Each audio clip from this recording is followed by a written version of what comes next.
Perkenalkan, nama saya Yati Maria Laila M. Di sini saya akan menjelaskan tentang karya ilmiah dari Nela Febrianti. Pertama-tama kita tahu dulu bahwa karya ilmiah adalah suatu karangan yang disusun secara sistematis dan bersifat ilmiah. Sistematis itu sendiri adalah karangan tersebut disusun secara berurutan dan teratur. Berikutnya kita masuk pada halaman judul. Halaman judul berisikan tentang judul dari laporan yang kita buat sekarang. Berikutnya kita masuk pada halaman pengesahan. Halaman pengesahan berisi tentang judul peminatan, penulis dan NIT. Berikutnya ucapan terima kasih, berisi ucapan-ucapan yang diberikan kepada orang-orang yang membantu terlaksananya atau pembuatan laporan. Daftar gambar berisikan tentang gambar-gambar yang terdapat pada kerja praktik akhir ini dan diikuti dengan halaman. Begitupun dengan lampiran. Daftar lampiran berisikan tentang lampiran-lampiran beserta halaman. Kita masuk pada ringkasan. Ringkasan di sini berisi tentang hal-hal penting yang ada di dalam laporan ini. Kita masuk pada abstrak. Abstrak di sini adalah berisikan saripati tulisan sama dengan saripati pada tulisan di dalam laporan ini. Kita masuk pada pendahuluan. Pendahuluan yang berisikan tentang latar belakang tujuan dibuatnya laporan ini. Dan kita masuk pada tahap selanjutnya, yaitu tinjauan pustaka. Tinjauan pustaka berisikan tentang biologi kultifan, berisikan tentang pengertian biologi dan klasifikasi. Kita masuk pada tujuan. Tujuan yang pertama di sini tujuan mencakup tentang pengetahuan rangkaian teknik pembesaran ikan nila di Pondok Pesantren Sukamana, Tasikmalaya, Jawa Barat. Yang kedua, mengetahui analisis usaha pada pembesaran ikan nila. Kita masuk pada pendahuluan. Pendahuluan di mana ada latar belakang. Setelah latar belakang, habitat dan distribusi. Setelah habitat dan distribusi, kebiasaan makan dan pembesaran vlog. Pembesaran vlog dan sistem budidaya biovlog. Sistem budidaya biovlog juga terdiri dari pengertian biovlog. Biovlog di sini adalah teknik untuk meningkatkan kualitas air dalam budidaya melalui penyeimbangan karbon dan nitrogen dalam sistem budidaya. Setelah itu kita masuk pada tinjauan pustaka. Tinjauan pustaka yaitu terdiri dari biologi kultifan dan klasifikasi. Klasifikasi di sini artinya kita mengklasifikasikan ikan menurut dengan sains. Berikutnya kita masuk pada morfologi. Morfologi adalah bentuk umum ikan nila, pada umumnya adalah panjang dan ramping, perbandingan antara panjang dan tinggi ikan. Artinya kita mengklasifikasikan ikan. Selanjutnya kita masuk kepada sejarah budidaya sistem biovlog. Di sini budidaya sistem biovlog menyatakan bahwa biovlog awalnya dikenalkan di pondok pesantren yang belum mengerti tentang perikanan. Setelah itu kita masuk kepada prospek biovlog. Prospek biovlog, budidaya sistem biovlog memilih prospek yang cukup bagus untuk budidaya dan perikanan selanjutnya. Untuk sistem biovlog, masyarakat dapat mendirikan usaha dengan lahan kosong yang tidak terlalu luas dan dengan modal sedikit. Selanjutnya kita masuk kepada efisiensi dan keuntungan biovlog. Efisiensi pemberian pangan menggunakan pakan ikan komersil atau bahan sendiri atau dengan kandungan nutrisi setara pakan komersil dengan kandungan peningkatkan efisiensi pemberian pakan dan penyerapan protein yang lebih baik. Selanjutnya kita masuk kepada teknik penulisan karya ilmiah.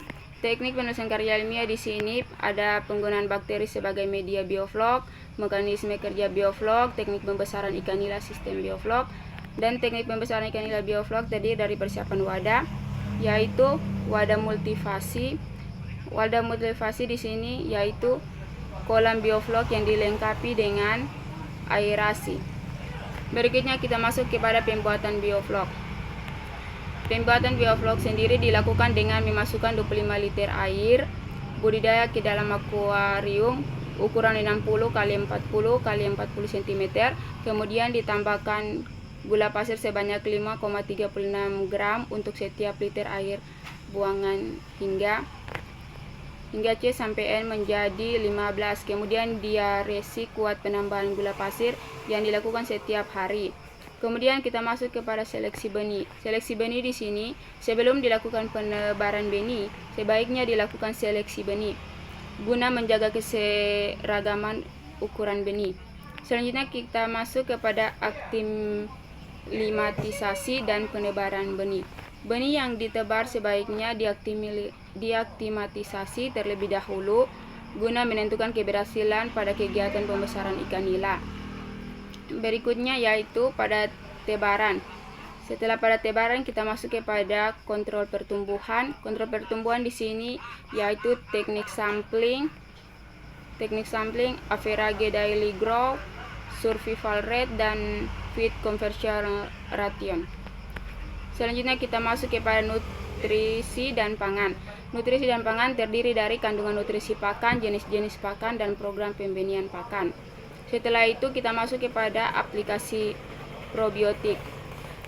Di sini aplikasi probiotik yang telah terbentuk dicampur dengan dedak dan kemudian dimasukkan ke dalam kolam, dilakukan proses fermentasi selama 15 hari.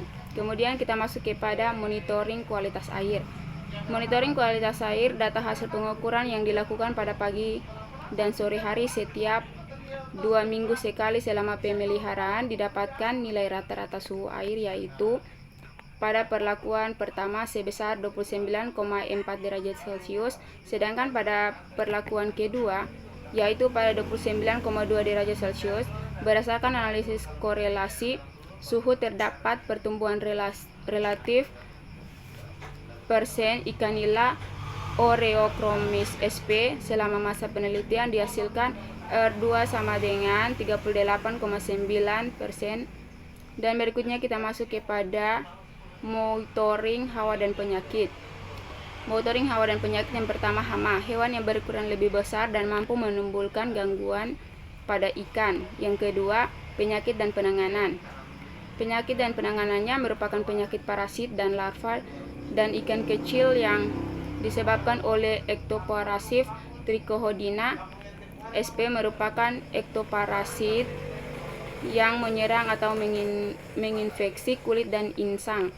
Biasanya menginfeksi semua jenis ikan air tawar. Parasit ini tidak dapat hidup jika di luar inang. Berikutnya kita masuk kepada panen dan pasca panen. Panen dan pasca panen harus dilaksanakan dengan cara dan peralatan yang dapat menjamin kesehatan dan kelangsungan hidup ikan, yaitu proses panen benih meliputi persiapan wadah penampungan ikan, pengeringan kolam, dan penangkapan dan pengangkutan ikan. Setelah itu kita masuk kepada analisis usaha. Analisis usaha di sini ada analisis laba rugi dan return cost ratio dan payback periodik. Setelah itu kita masuk kepada metode praktik. Metode praktik yaitu waktu dan tempat, prosedur kerja. Prosedur kerja meliputi persiapan wadah kultifan. Kultifan berisikan tentang pembersihan bak, pembaikan bak. Setelah itu kita masuk kepada teknik pembesaran ikan nila. Teknik pembesaran ikan nila mencakup pengisian air, penebaran garam, dan aklimalisasi dan penebaran benih. Setelah itu pada tebar aplikasi vlog, program pemberian pakan, kontrol pertumbuhan atau sampling, pengukuran kualitas air. Pengukuran kualitas air mencakup pengukuran suhu dengan cara menggunakan alat termometer, yaitu dan pengukuran pH dengan cara menggunakan alat kertas lakmus, yaitu pengukuran DO. Setelah itu kontrol hama dan penyakit, yaitu panen, packing, analisis data. Setelah itu kita masuk kepada hasil dan pembahasan, yaitu hasil dan pembahasan mencakup pada kultifan, yaitu pembersihan bak, pembaikan kolam. Kita masuk kepada pengisian air. Pengisian air, terus penebaran garam, aklimilasi, dan penebaran benih. Selanjutnya pada tebar aplikasi vlog, program pemberian pakan, dan kita masuk kepada kontrol pertumbuhan. Kontrol pertumbuhan ada beberapa, yaitu sampling, ABW, ADG, VHG, SR, dan kita masuk berikutnya yaitu monitoring kualitas air. Setelah monitoring kualitas air, pH, DO, kita masuk selanjutnya yaitu pengecekan vlog. Setelah pengecekan vlog, kontrol hama dan penyakit. Setelah kontrol hama dan penyakit, panen. Setelah itu analisis usaha.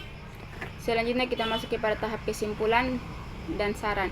Di sini kesimpulan adapun simpulan yang dapat diambil dalam kerja praktik akhir pembesaran ikan nila sistem bioflok di Pondok Pesantren Sukamana sebagai berikut. Yang pertama, tahap kegiatan teknik pembesaran ikan nila, yaitu mencakup tentang pengukuran vlog yang selalu meningkat, kisaran kualitas air selama melakukan kerja praktek akhir, panen pada umur 4 bulan.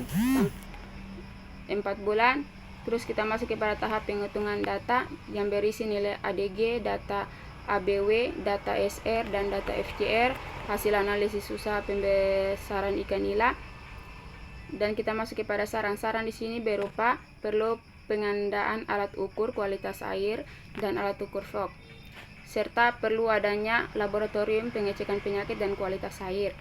Setelah itu daftar pustaka. Daftar pustaka di sini merupakan daftar yang berisi semua buku atau tulisan ilmiah yang menjadi rujuk dalam melakukan penelitian. Selamat sore dan shalom. Terima kasih.